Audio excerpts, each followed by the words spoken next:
জুবাইর, এখন আমরা আছি মিরসরাইয়ের করেরহাট এলাকায়।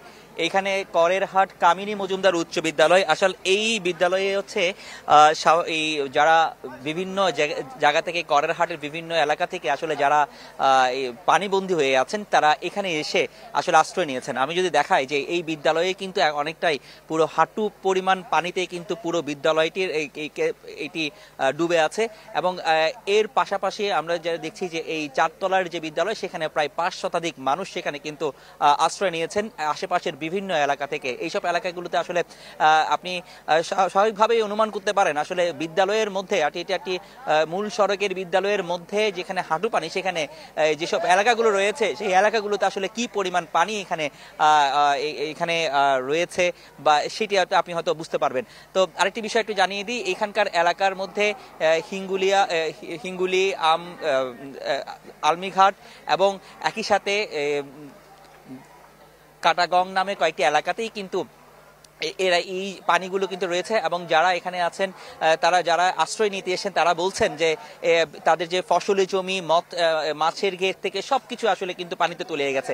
আমরা এখানে দেখছি, এখানে কিন্তু যারা এই আশ্রয় নিয়েছেন তাদের জন্য কিন্তু এখানে খাবারের যে ব্যবস্থা আছে, সেই স্থানীয়রা কিন্তু এখানে খাবারের ব্যবস্থা করেছেন। এইখানে খাবারের রান্না হচ্ছে, তাদের জন্য একটি খিচুড়ি রান্না করা হচ্ছে এবং খিচুড়িগুলো তারা আসলে বিতরণ করা হবে।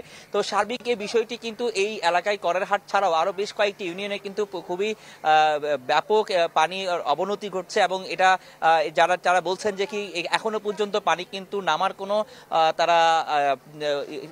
তারা কিন্তু দেখছেন না, কিন্তু এখানে পানি প্রতিনিয়ত পানি কিন্তু বাড়ছে।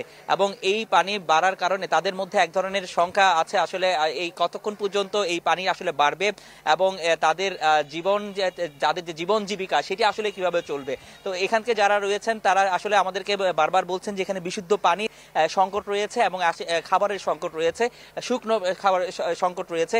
সেটি কিন্তু তারা আসলে নিশ্চিত করার জন্য আসলে বিভিন্ন ভাবে আবেদন করছেন, অনুরোধ করছেন। একই সাথে এখানে যারা আটকে রয়েছেন তাদের জন্য উদ্ধারের জন্য যে বোট, সেই বোটেরও তারা আসলে দাবি করছেন। এবং এখানে স্থানীয় সেনাবাহিনী, এখানকার যারা সেনাবাহিনী আছেন তাদেরও কিন্তু সেনাবাহিনীর একটি টিম কিন্তু আমরা দেখেছি কিছুক্ষণ আগে এখানে পরিদর্শন করতে গেছে। তো সার্বিক এই অবস্থা এখনই এখানকার করেরহাটের এই ছিল সার্বিক অবস্থা। মঞ্জুর।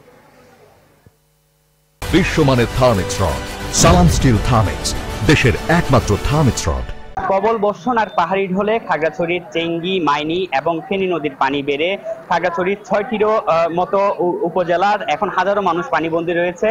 আর এই আজকে সকাল থেকে যে বন্যা পরিস্থিতি তৈরি হচ্ছে সেটি কিন্তু এখনো অপরিবর্তিত বলা চলে। এখনো কিন্তু অনেক এলাকার হাজার হাজার মানুষ পানিবন্দী অবস্থা রয়েছে। এবং খাগড়াছড়ি শহরের চেঙ্গি নদীর পানি বেড়ে যাওয়ার কারণে ঘঞ্জাপাড়া এলাকায় এবং খবংপুরিয়ার নদী তীরবর্তী এলাকার অনেক মানুষ কিন্তু আটকা পড়েছিলেন। এবং সেনাবাহিনীর পক্ষ থেকে প্রশাসন এবং রেড ক্রিসেন্টের ভলেন্টিয়াররা গিয়ে তাদেরকে কিন্তু উদ্ধার করার চেষ্টা করে এবং উদ্ধার কার্যক্রম এখনো অনেক জায়গায় চলমান রয়েছে বলে আমরা খবর পেয়েছি। এবং স্থানীয় প্রশাসনের পক্ষ থেকে, সেনাবাহিনীর পক্ষ থেকে ত্রাণ সহযোগিতা করা হচ্ছে খাগড়াছড়িতে।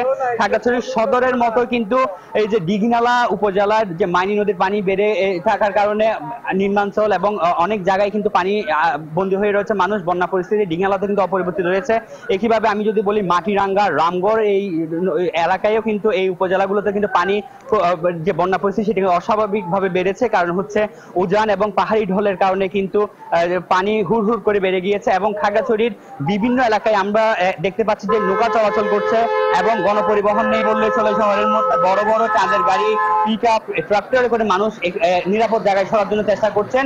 আর খাগড়াছড়ির অধিকাংশ আশ্রয় কেন্দ্র কিন্তু পানির নিচে তলিয়ে গেছে। এর ফলে কিন্তু আশপাশের উঁচু স্থানে এবং বিভিন্ন শিক্ষা প্রতিষ্ঠান, দূর দূরান্তের শিক্ষা প্রতিষ্ঠানগুলোর মানুষ গিয়ে এবং নিকট আত্মীয়দের কাছে গিয়ে মানুষ কিছুটা মাথা গোঁজা খাই নিচ্ছেন।